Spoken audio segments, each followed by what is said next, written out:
Artis Teuku Ryan mengungkap nasib keluarganya yang turut berdampak bencana banjir di Aceh. Mantan suami YouTuber Ria Ricis tersebut menyatakan kakaknya tidak bisa dihubungi.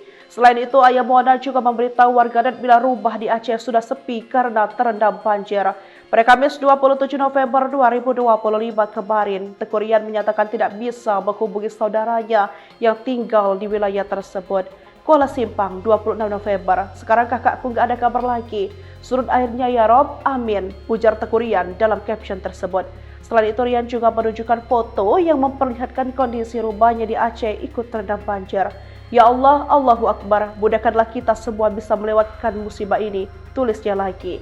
Ramai warganet mengomentari postingan Instagram Stories Teuku Ryan tersebut. Mereka juga turut berdoa untuk keluarga mantan adik ipar Ustazah Oki Setiana Dewi tersebut.